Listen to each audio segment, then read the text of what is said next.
Hi everyone, and welcome back to my YouTube channel.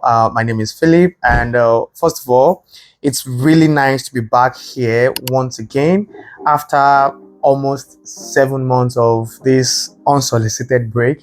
I first of all want to apologize for the fact that I've not really been consistent with the fact that I've been shooting my videos. I know I need flogging. Yeah, you can flog me as many times as possible, but life has done something like that to me already. So there's no need to flog me again, but I sincerely want to apologize.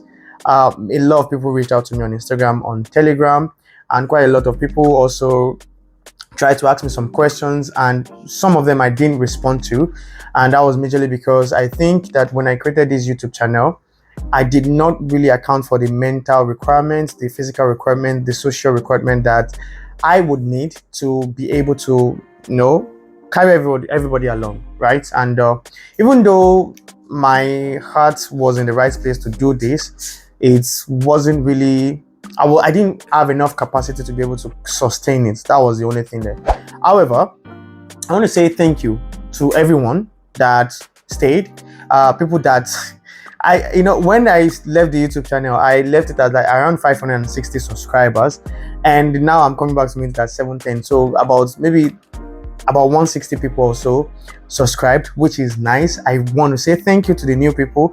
Thank you to the old timers that stayed throughout the hustle and bustle. I've been able to put things in place to ensure that I remain consistent in this YouTube thing. Also, if you have an idea of things I've gone through today, just to shoot this one video, my Mr. Producer is behind the camera. Rain have beat me, everything have beat me today just to shoot this one video. But I make sure in my mind that no matter what happens today, I'm going to shoot this video. I don't want it to be perfect. I just want to bring out this video. It's more or less like the first video I shot when I don't want to care about the perfection.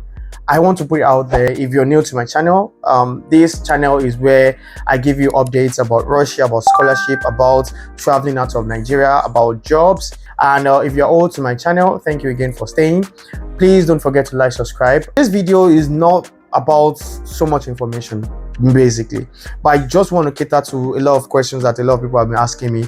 People who traveled, who is going to be coming to Russia this year. People who applied for open door scholarship, people who applied to come and study in Russia on paid education on scholarship, people who are going to be doing the Russian language course this year. From August, from September, people are going to be coming to Russia, and then they will want to apply into Russia. They want to come into Russia. So I want to talk about what to expect. How is Russia like? I'm going to be covering 6 topics. The first one is going to be school life and academics, part-time jobs. The part-time jobs there, I'm going to also try to put links for people who want to apply. There's a lot of problem with that job area, and I'm going to be as real as possible with you guys. Okay, lifestyle and student culture, weather in key cities, what to prepare for, the kind of clothes to wear. We'll talk about food, religion, and local customs, and most importantly, what comes after graduation.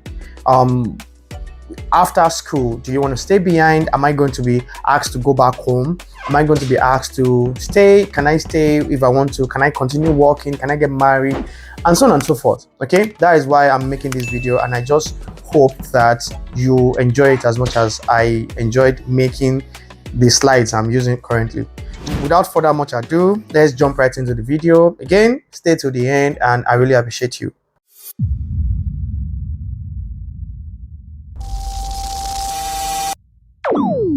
So, first of all, let's start with the main reason for most of us coming to Russia, which is schooling. You see, Russian universities are a little bit different from especially me, where I came from. In Russian universities, there are some things that actually matter that you might not think matters. I'm from Nigeria, so in Nigerian universities, sometimes you may miss classes, you may not come to classes, but still write the test and still do some assignments, and you will still pass the course. In Russia is a lie. Most of the things that Russian universities take attention to or to pay attention to, attendance matters. Even if class feels relaxed, your presence is still noted. And for some reason, sometimes when you attend classes, even not just attendance, contribution while you're attending, because when you attend classes, fine, you get marks. Those marks actually contribute to your final assessment, to be honest. Apart from contribution, apart from attending, then there is contribution. If you just answer one question, the teacher can just decide to give you 5 marks or 10 marks just for contributing. And this contribution is not really a hard thing. Sometimes just go on Google and they will just ask a question in class, go on Google, answer it, and give the answer, and you have your 10 marks. Chicken, nothing more, nothing less. Also, assessments are typically through sessions at the end of each semester. How the assessment works, sometimes they have project. Most Russian courses, bachelor's, master's, PhD, most of the assessment or exams are kind of like, we'll call it project based. So what happens is that they give you an assignment, they give you an essay to write, they give you a project to write or a research to do. When you do this research properly, they are going to give you marks, and you don't have to write these exams. Basically, you should note that if you're coming to Russia to study and you get just one satisfactory, it disqualifies you from getting what the Russians what is equivalent to a first class. Just one satisfactory alone can disqualify you from getting a first class. You might get all A's, and if you get just one C, which is 3, which is satisfactory, you are disqualified from getting a first class. So you should know that if you want to attain 5 points, or if you want to attain a first class, or in Russian standard, that is what they call a red diploma. A red diploma typically means that you're an excellent student, you have a first class, and the red diploma can open many doors for you as a first class student. It can give you the immediate right to the permanent residence. It can also give you the immediate rights to access to internship, to jobs, and so on and so forth. You should make sure to gather as much as at least 5 points or excellent points as possible. One thing I would also like to stress is the fact that Russia, unlike many other countries, they allow rewrites. So whenever you write an exam and you do not pass or you do not do well, you can just ask the lecturer and say that you would like to have a rewrite, or you want to have a re-exam. If you do not ask for the rewrites or receipts in the current semester where the exam is still when the exam is still happening, then you can no longer ask for a receipt or a rewrite after the semester has passed. So you should pay attention to that. Jobs for international students. Now, the expectation for most international students coming into Russia is the fact that whenever they come to Russia, they feel like, yeah, I can get a part-time job, and I will be able to easily support myself. The reality there is that you need a lot of patience, you need a lot of prayers, you need a lot of Russian language skills and legal awareness. Depending on the city you are coming to, you should just go on Google. Right now, we have this Gemini thing on Google. You can also use ChatGPT and just ask, okay, hi, I'm coming to Moscow. I'm a full-time student. I'm going to do my bachelor's, my master's, PhD. What are the legal bases that will allow me to be able to work? And try to update yourself on that kind of area. Helpful job platforms will be Superjob, Rabota, HH.ru. I've personally tested HH.ru, Rabota, and Superjob.ru. And these 3 platforms will be very, very useful for you if you're coming to study in Russia and you hope to land your job within maybe the first 6 months is a realistic time. That is if you're a full-time student. If you're a preparatory student, maybe after 1 year you start looking for jobs. Now let's move on to lifestyle and student culture. Okay, so lifestyle and student culture, we'll start from the cost of living. And I'm using Moscow as a benchmark because Moscow is the capital of Russia, and I'm going to use Moscow as a benchmark, so you'll be able to kind of like plan your life. Even if you are coming on scholarship, everything is still paid. Your dormitory is still paid. You still have to buy groceries, and the stipend that the government gives in Russia is not really a lot. I think I've covered some of that in my previous videos. It's not like, I think to be like between, let's say, $30 to $100, or now because of the exchange rate, $150, and that may not be able to cover you for the entire month. So you need to learn how to budget. Go online and search all these things. Dorms generally rate between 3,000 rubles to 7,000 rubles. In today's exchange rate, that will be let's say $50 to $100. That is the exchange rate. Groceries will cost you between 8,000 rubles and 12,000 rubles per month. And if you're going for metro or transport card, it will cost you about between 2,000 rubles and 3,500 rubles per month. And in some cities like Kazan, Tomsk, or Yekaterinburg, life is actually cheaper there. I live in Yekaterinburg myself, and I can tell you that life is mostly like way cheaper here than in Moscow, because Moscow is the capital city. So depending on the city you're coming to, try to stay informed on the cost of living, the cost of dormitories, on the university you're going to. Always carry your student ID whenever you're working. You should use this application called VK or VK.com. This is more like this is equivalent to Russian Facebook. So you can try to use VK. Before I left Nigeria, when I was coming to Russia myself, I started using VK, and it helped me to be able to connect with some of my classmates, some of my friends that I eventually came to Russia to go and meet. And also, I would advise you, before coming to Russia, download 2GIS for your maps, or Yandex Maps for navigation. All right, moving on to the weather. This part is a little bit subjective, because the city I live in is crazy. Today it might be sunny, tomorrow it is windy, to next tomorrow it is cold as anything. I might wake up today with +5, tomorrow I'm waking up with -10. However, in the summer, the temperature typically ranges between 20 degrees and 30 degrees. Sometimes it goes above 30 degrees. During the winter, which is when almost everybody is going to be coming to Russia, the temperature will range between -15 to -25. That is not really, you can say -30 depending on where you're going to. In my city, we have had -35, -40 before. And in autumn, it's usually rainy, foggy, and cold. The spring season is usually very, very nice weather, so you don't have to worry about that one.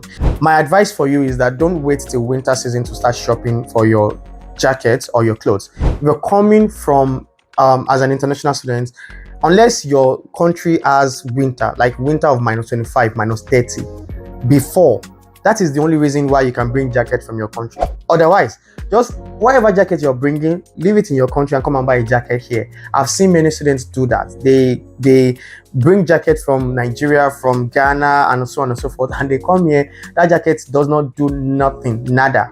I would advise you to bring yourself first and then come and buy jackets, a very, very durable quality jacket here in Russia. Food, culture, and religion. Yeah. the food is not bad. It's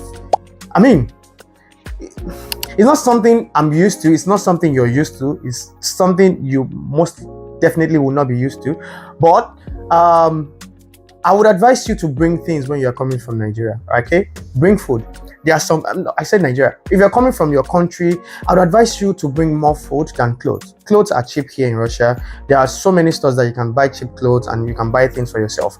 But bring your traditional foods. There are some things obviously that is not acceptable via the airport, which someone has asked me to make a video on how to bring specifically red oil and some other things all the way from their country to Russia, which I think I want to do the video. Well, if the authority catch me, that's all. But anyhow, try to bring more foods in Russia. They have most of the things that they have. They don't eat pepper in Russia, so that one is gone. Try to bring yours. Every other thing they have, to be honest. Okay, let's move on to religion. Russia is actually a multi-religious country. If you're a Muslim, you are going to find mosque in every city in Russia. There are churches in every city in Russia.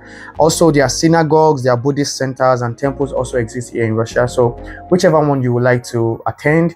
In terms of religion, Russia is a very good place to the point that they do not enforce some kind of religion on you, and they do not allow anyone to also enforce any kind of religion on you as well. And last but not the least will be after school. What happens life after graduation? What happens next? If you perform well in Russia, you're going to get what they call the red diploma. Once you get the red diploma, you are entitled to applying for the permanent residency immediately. And the good thing about this application for residency is the fact that the government government has now brought out the service called Gosuslugi. So if you are already in Russia, you should know about that application. You can apply for this particular residence online. You don't have to do offline. You don't have to go queue on the police station, all those kind of things. You don't have to do it anymore. If you do not get the red diploma, you can also apply. If you are a student already in Russia, you can apply for RVPO. What this does is that it saves you the cost of applying for visa every single year. If you are a graduate and you're applying for the permanent and temporary residence, which is RVPO, you can, or it gives you 6 months after to stay longer in the country. You can then apply for the permanent residence. That is the VNG, which is very, very easy to apply for. And also some of the job opportunities that sells well, that pays a lot of money in Russia, is IT. If you're coming to Russia, try to learn a language, programming language whatsoever. Learn it. It pays. It's not really necessary to learn Russian language because coding, there's a lot of international companies that they employ people in Russia here to help them to code. Even Russian companies also employ people that may not have basic knowledge of Russian language, but you can code. They will employ you. Actually, engineering pairs along with the Russian language, so you need to know Russian language. Any form of engineering, civil engineering is one top profession here for international students. If you're a graduate, master's or PhD or whatsoever, but you need to understand the Russian language properly. Mechanical engineering, whatever engineering you would like to do, you need to understand the Russian language. Medicine is also part of it. Also, you will need a certain level of Russian language to be able to communicate properly. And language teaching, English, French, Arabic, you can earn as much as $2,000 per month if you are a certified with experience English teacher or French teacher. To be honest, there are people in Moscow that I know that are earning like 100,000 rubles, 200,000 rubles, which is like $1,500, $2,000 per month on just teaching English language.